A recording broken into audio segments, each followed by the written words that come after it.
Hey, friend, welcome to the podcast You Are Significant, the podcast where you will hear real stories from real people and we will get down into the truths of your own significance. You were created on purpose for a purpose with seeds of greatness inside of you. Now let's get down to it.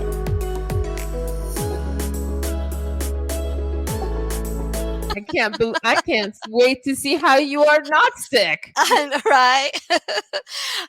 So I'm here with Azadeh, and I'm so excited. We met through Amberly Lago at Unstoppable. She was part of Amberly's mastermind and spoke on stage. And I just started falling in love with her and her mission to empower women to overcome in really challenging relationships and to work on themselves. I just felt really, really seen when I started looking at Azadeh's books and hearing her speak. And so I am super thrilled to have you on the podcast today. Oh, me too, Darlene. Thank you so much for having me. This is such an honor to be with you today. We were just doing some pre-talk before we hit record, and I was like, "Oh my goodness, all of this is so juicy. We really should have just hit record because we have so much in common and Yes. we're on similar paths to empower women and help women overcome and learn about narcissism, addiction, and see even themselves in codependency in order not to wallow in it, but in order to heal and break free and to live into their own success, their own purpose, their own seeds of greatness that God has given them.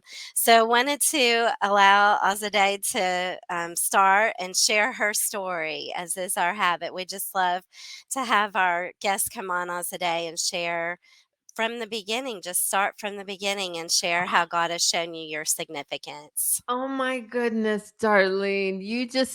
Your presence and energy makes all trauma so much easier to talk about. Your interview style and your energy is, you are doing what you're supposed to be doing. I'll just say it like that. Thank you. You certainly are. Thank So, you.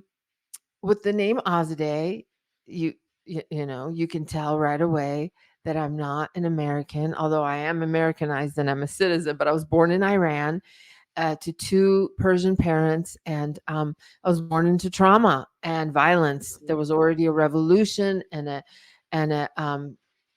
a war going on outside our house, and from then we had to escape Iran and come to the United States, and the bullying started with being in school from being Persian and not having blonde hair and blue eyes as I thought. And so I was bullied a lot in school. And so my life was already groomed into abuse training. And I didn't know it then, but I know now that I started to pick up addictions to cope. And I used food was my very first mother and my comforter and my best friend. It just was. It took away pain in less than 5 seconds. And the more the better. And the more sugary, the comfort foods, whatever. It doesn't even have to be sugar. It could just be a lot of whatever, anything. Bread. Bread, right? Bread with lots of butter. And salsa, 2 baskets. I mean, whatever to get me out of right here and right now. For that dopamine. The dopamine release, is real.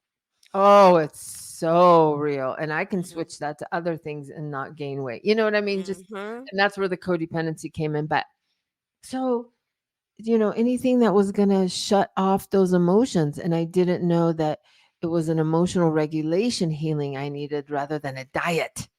And I went to many food recovery programs, all kinds of stuff. But so in order to stop the food, I picked up drugs, meth, and diet pills and alcohol to stop the food. And it worked for a while until it didn't. And so I continued with the abusive relationships.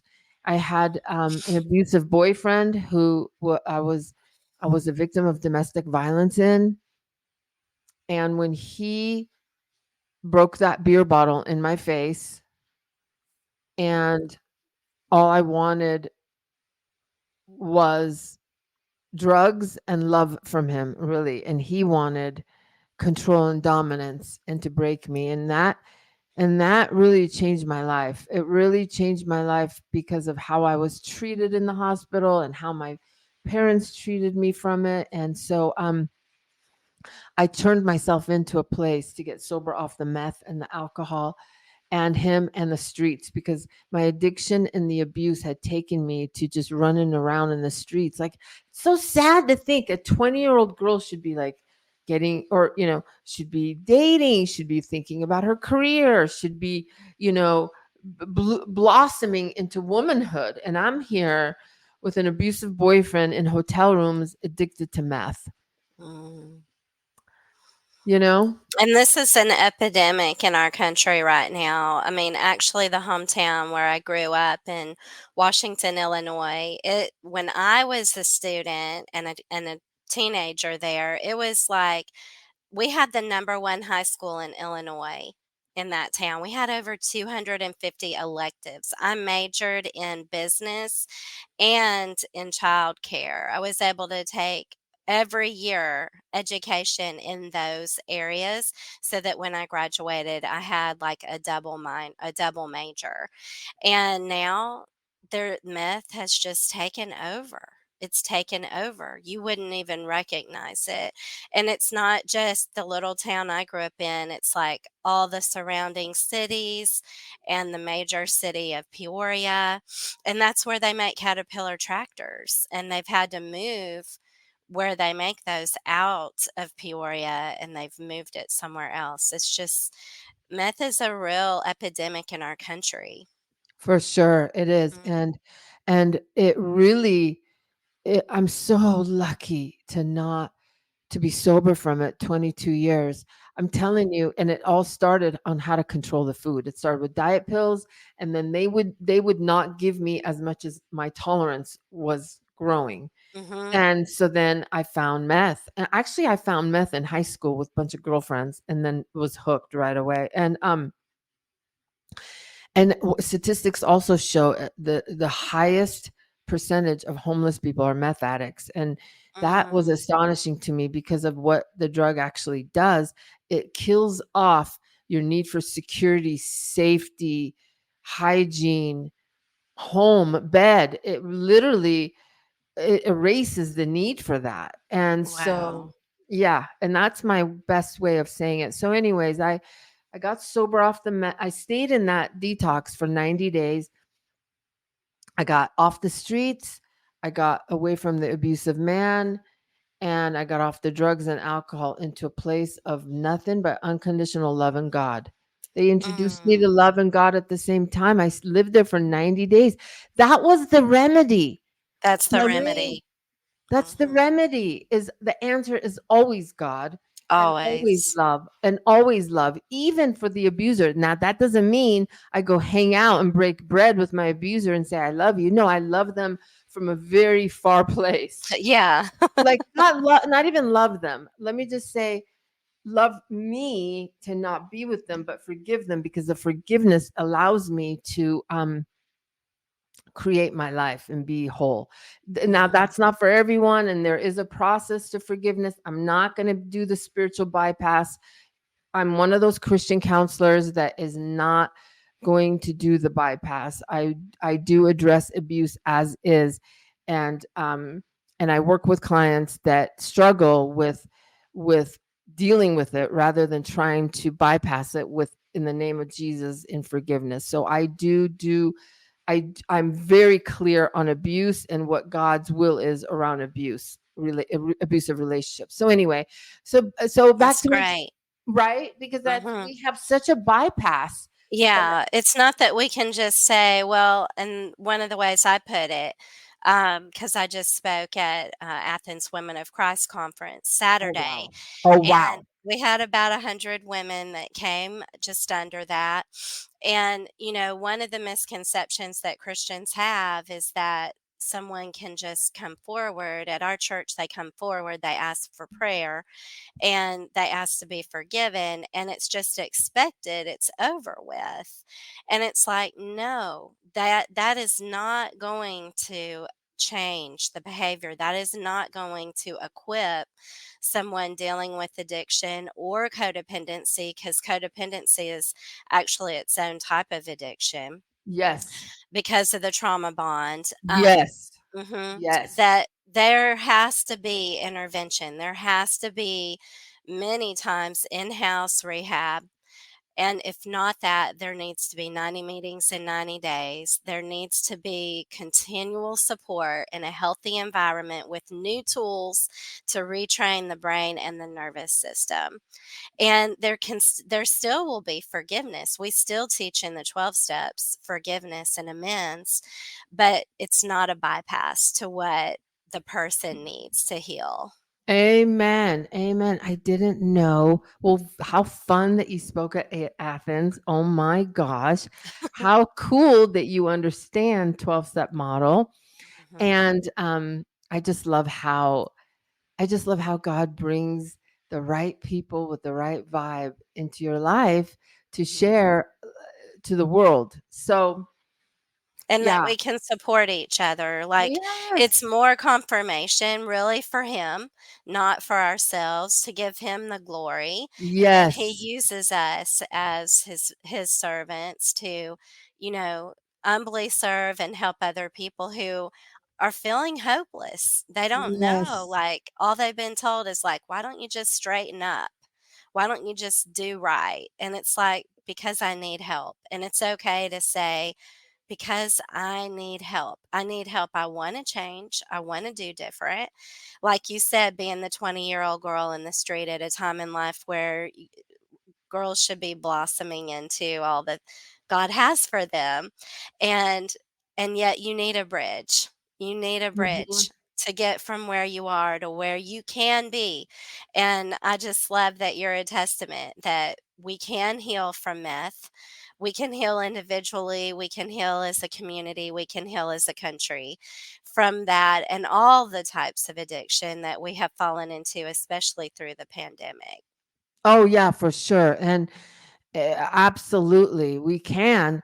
It's it's about reaching people through our testimony too, because it's like, well, okay, if you we win the conversation so much faster when we share our testimony, because they can say, "Oh, I've been there too, so you get me, and you did it," and so on.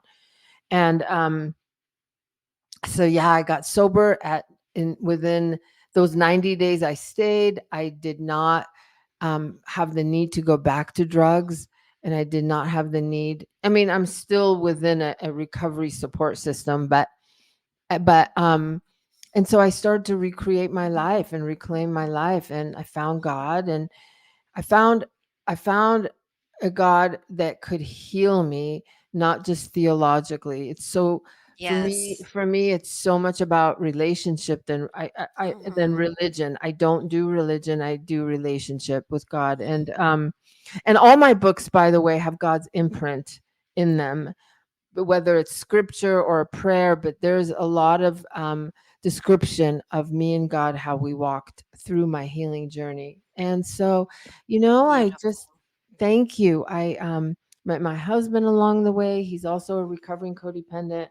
And we love God, and we just we just live a good life, a peaceful life. There's no abuse, no chaos, drama, trauma, chaos, insanity. And along the way, I lost my brother to an overdose 6 years ago. And I'm so sorry, Azadeh. mm, Mm, thank you. And the pain was so great, Darlene, because I had mm, helped so many women get sober, and I couldn't mm, save my brother. So what I mm. did is write my second book, which is Adult Children of Narcissistic Parents, with God We Rise and Rebuild. I had to do that and to channel some of my pain. And With God we rise and rebuild. I yes, love that title. thank you. Wow. Thank you. Yeah.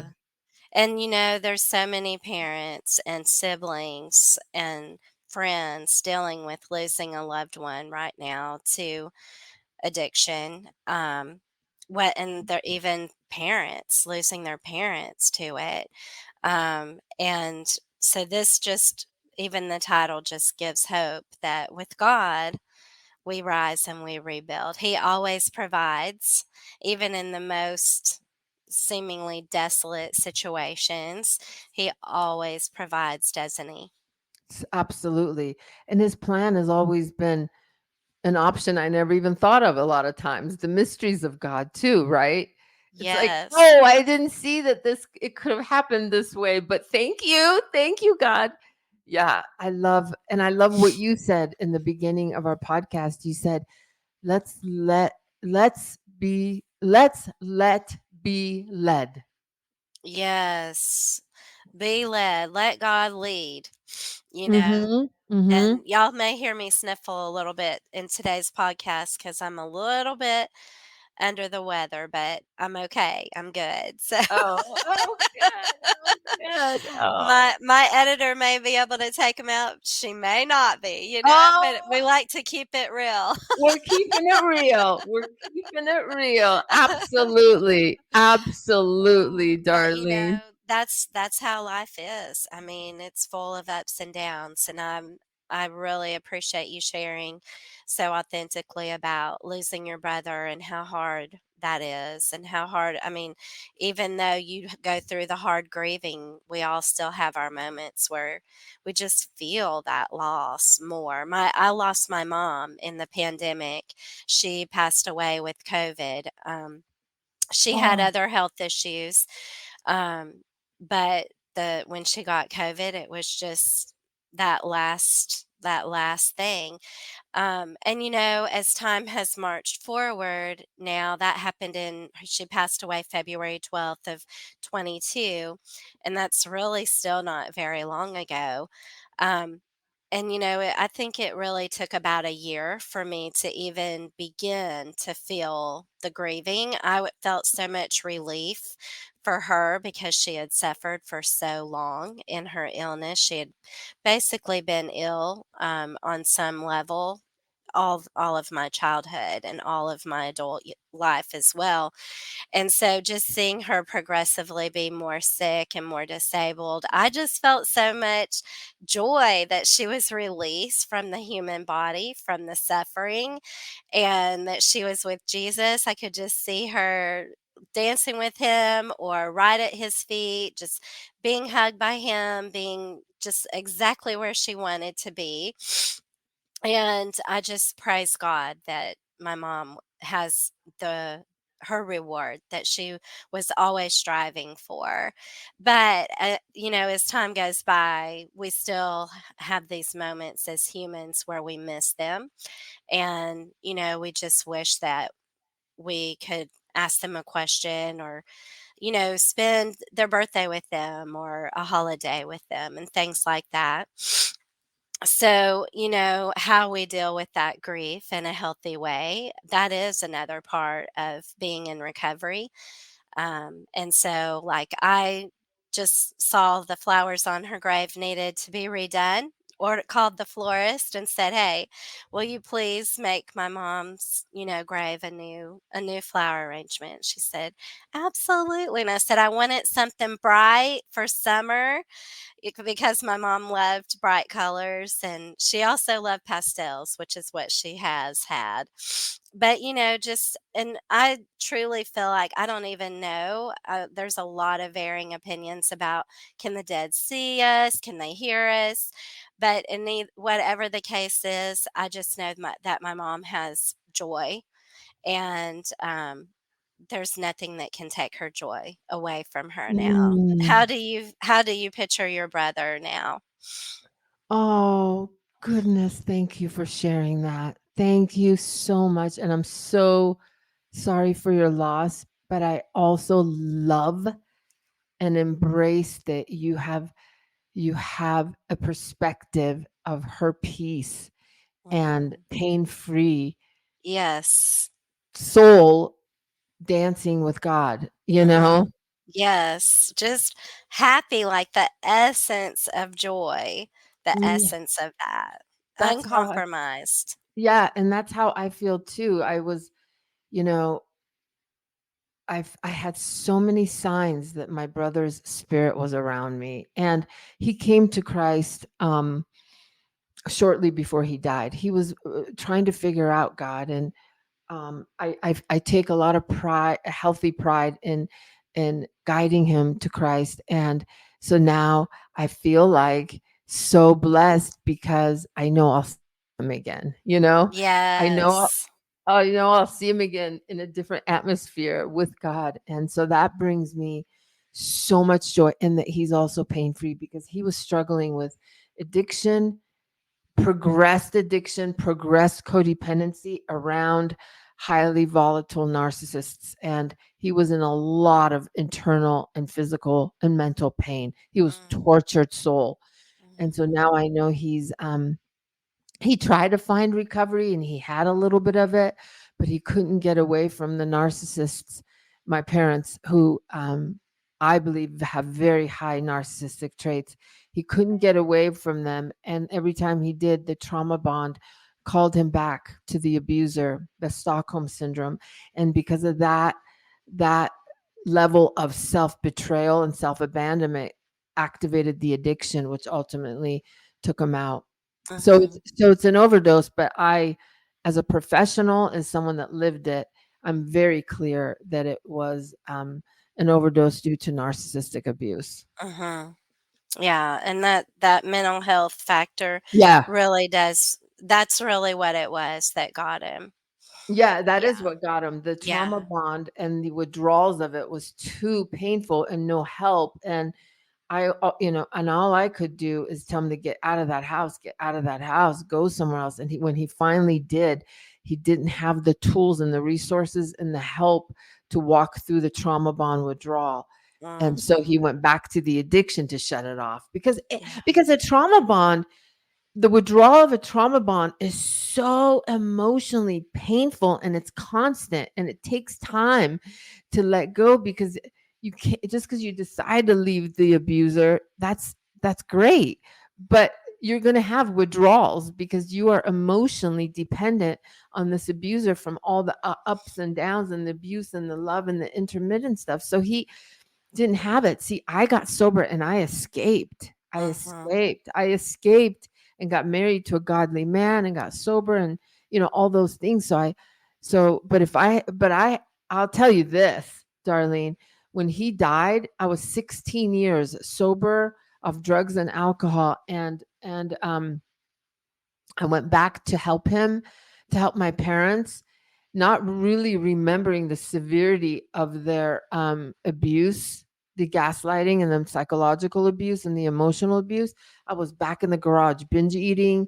No, I mean, I was, and then I was like, this pain, the food's not even doing it. I need to go back to drugs and alcohol. And I almost had a relapse, but Mhm.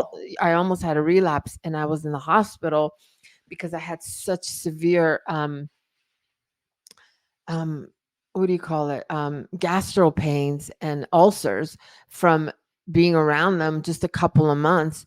Me and my husband had to immediately find a way to get out. But I almost drank. It got really close and then I really realized, wow, and he lived here 10 years Mm. with them trying to recreate his life and get his masters. And so I just had to write a book and really be passionate about raising awareness on narcissistic abuse. And interestingly enough, I'm doing a lot of content right now on narcissist and codependency, narcissist and addiction, because we need to see the parallel. Now, it's not Mhm. always, but there is a huge un untalked about, if that's a word, about the parallel between food addiction, drug and alcohol addiction, and the relationships you're in. Big time, Yes.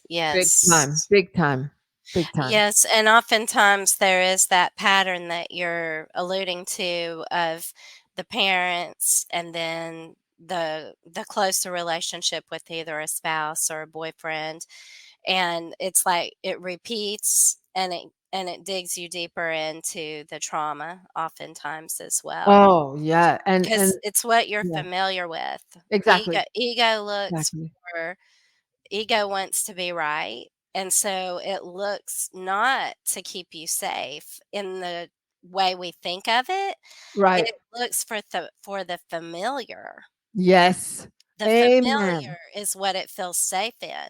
And so even when it isn't safe and it is totally against what your real wish or goal would be, it's what it looks for and it finds that for you and then you're attracted to it. Ego attracts you to it so that you end up repeating the same behavior unless you get the education and the support to change your behaviors. You got to have both. You got to, and be in Can't just safety. read a book in secret. And because I get asked this question all the time, can I just do these workbooks at home? That we do for 12-step class at our 12-step recovery program. Can I just do these at home? Or they'll say, oh, I've missed 2 or 3 classes, but I'm doing my lessons at home. And it's like, you've No, got to have the support. Part of the recovery work is the class. It is coming into the the environment with other people and coming out of secret and beginning to confess. That's part of what God's formula is. James 5 says, confess your faults one to another and pray one for another so that you may be healed. The effectual, fervent prayer of a righteous one avails much. And so that's God's formula. It's like the yes. law of gravity. What must go up must come Must come down. down. Yes, yes. Oh, Darlene, yeah. Wow, you are an amazing lady. You have a lot of understanding and wisdom around this. And I'm so thankful to be sharing this conversation with you because it's really like a breath of fresh air to be I able to feel the same way, Azadeh, because so many people they don't know these things. I'm sure you get a lot of the same questions. yeah, a lot of people do want to recover in hiding, and there's just so much power in fellowship. Fellowship, There's so much power, whether it's business, recovery, healing, leaving a narcissist, food addiction, drug and alcohol addiction, whatever. Just shopping. shop. Oh no, I'm, Wait, I wait. know. I'm doing that one in secret. Do we have to talk about that one? Oh my God. And I gotta tell you, now that you brought up shopping, I'm going, God, I love Darlene's lipstick, shirt, and nails. They all go together. I love this woman. We will be staying on after the call to talk more. Yeah, for sure. I love it. I love it so much. And that's the gift of recovery is laughter and connection Yes. and Friendships that are friendship. healthy.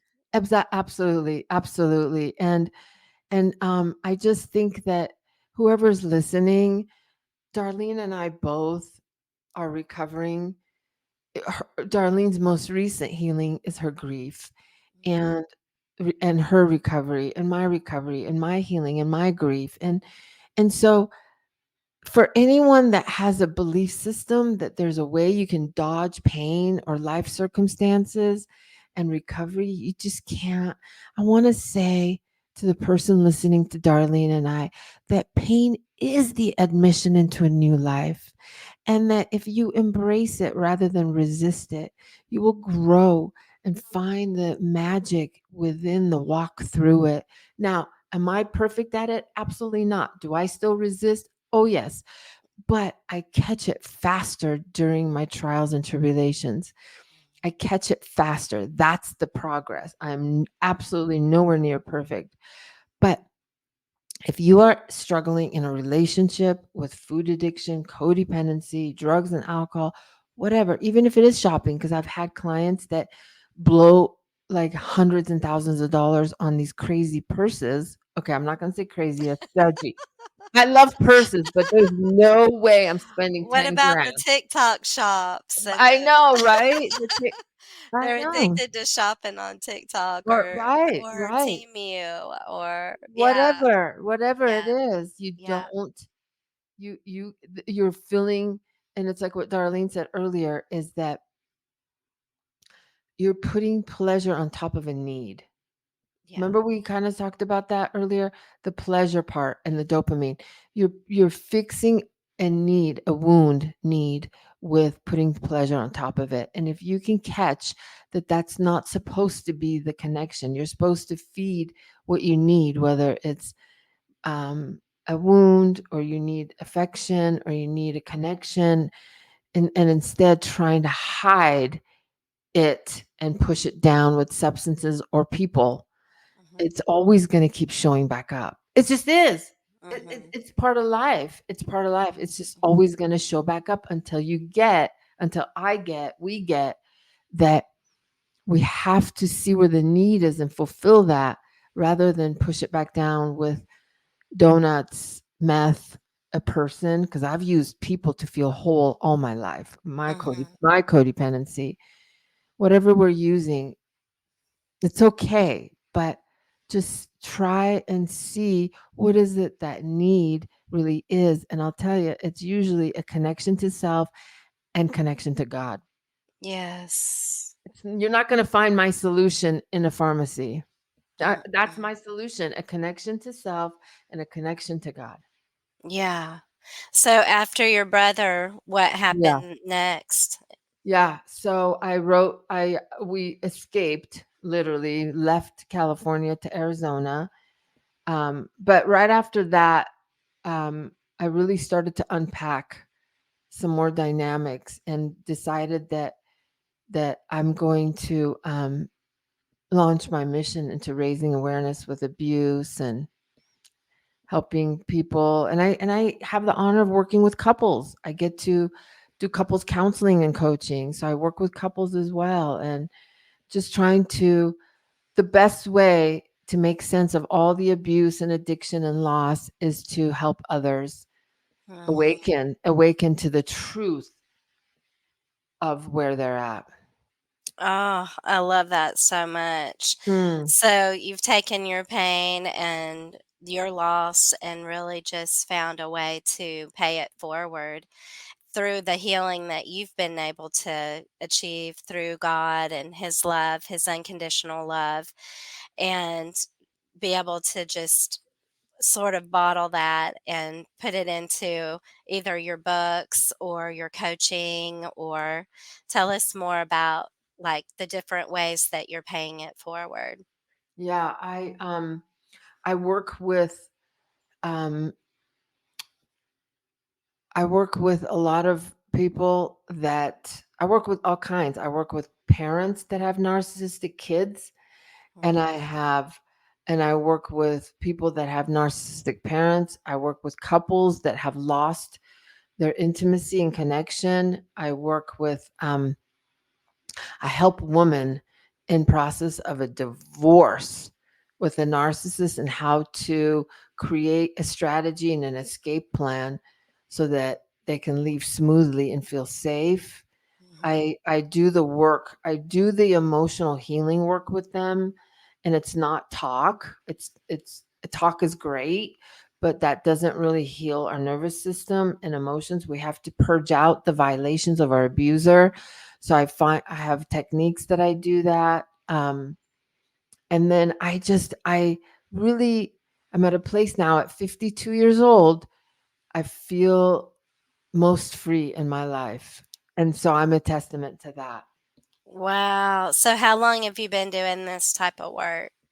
I so my on my own on well, I've been working with people for 22 years in different Mhm. ways, Mhm. but really launching it into a more specific um zoning, if you will, on what specific areas I want to help.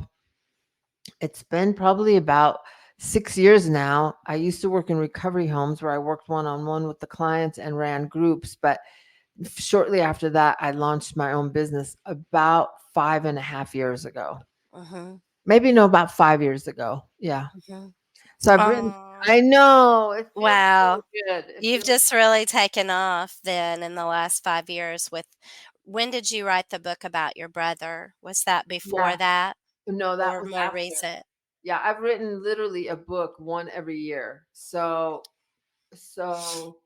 I wrote, that was the I second can't book. quite hear you, Azadeh. Oh, sorry. That's okay. I wrote a book. I wrote one book every year since he died. Mm, And then so he's been gone 6 years. So maybe a year and a half after he passed, I started to write books. And mhm. yeah, the second one I wrote probably now 3 years ago. Yeah. So, what are the books that you've written? You've written a book about him and that journey of rising. And then what else? And I know you've written the Overcoming Codependency and Emotional Eating. Yes. Yep. Yes. Yeah, Yep. and then I co-authored a book with a friend of mine. I went in as the counselor and wrote the signs and the symptoms of abuse. And then my most recent one is the 12 steps of narcissistic abuse recovery workbook. Wow. That Mhm. sounds fabulous. Yes, it's a way for people to work it with their therapist or their sponsor, or at least get started with themselves, even though I prefer, them to be in a group. But a lot of Hmm. people can't get out, they're not safe, they a lot of people in narcissistic abuse develop what is called acrophobia, where they're afraid to leave the house. Mm. It's a real thing. Well, yeah, the isolation, that's I was thinking about that when we were laughing and talking about friendship and just how healing this is. Just to be able to speak together on this Yes. podcast, what an accomplishment. Like, what a level of healing we both have reached to have podcasts, to have you writing books, because of the real serious level of isolation that I want to say cast upon us, but we don't want to stay in the victim mode. I think that's in the gaslighting stage before we understand like what is happening to me, what is being done, and working to come out of that. Narcissism, their brain has chemically been changed. And in codependency, our brain has chemically been changed. And so the fear and the behaviors that we tend to fall into or be driven to uh, act upon are chemically induced. It's not just Yes. Yes. it's not as simple as, it's mental health. It's Yes. mental, it's chemical. And so the healing is going, like you said, it's going to take time. And so I love that you acknowledge that this book, The 12 Steps of Recovery from Narcissistic Abuse, could be a starting point for someone who has real fear of leaving their house. Yeah, absolutely. Mhm, mhm, Yes, absolutely. You're right. We have to change our brains and our emotions around during the healing process. Oh, mhm, you can watch YouTube videos and those are great, but it's only going to give you mhm. 10% of what you need. You need so much more. Yeah, for Mhm. sure. And I've seen women who um, deal with a real heavy narcissist, um, even just fall into this mode of being like they're chronically sick. And that's their Yes. way of like, I can't leave the house. I'm too sick to leave. And that's their cover. I mean, they really begin to be sick, but it didn't start out that way. We all sort of have a choice. We're either fighting sickness or we're just embracing it and allowing it to like take over us. And so, having compassion, I love your compassion, Azadeh, that you have for, people that are in codependency and narcissistic abuse or addiction. Mhm. Thank you. Thank you. It's become my love. My children are narcissistic abuse, codependency, and boundaries. My three favorite things to help and work on. It's my favorite. Yeah. Yeah. Well, thank you so much for coming on today. Do you have anything coming up that you want to let our listeners know about that they can plug into? Oh, absolutely. Follow me on Break Free, Rise and Rebuild on Instagram and TikTok and Facebook and YouTube. But keep an eye out because I have a group coaching um launch Woo! coming out soon. And you guys, you're going to be like the first to hear it. It's going to be called Becoming Resilient to Toxic People. Ooh. Oh man, that sounds so good. Thank you. So, Becoming resilient to toxic people. yes. Mm. Thank So you. needed, so needed. Well, I definitely will have your Instagram handle, your TikTok handle in the show notes so people can click on it and find you very easily and keep checking back. And you have a freebie downloadable within Oh, yeah. your Yes, I Instagram. do. Yes. So that way they can connect with you and send you a message or take some benefit already from what you have available there. Absolutely. Thank you so much, Darlene, for having me. You're amazing. Oh, thank you, Azadeh. I've enjoyed this so much. Thank you for tuning in to You Are Significant. I hope this episode inspired you to embrace your own God given purpose. If this episode inspired you and blessed you, would you please share it out with a friend who needs to be reminded of their own significance?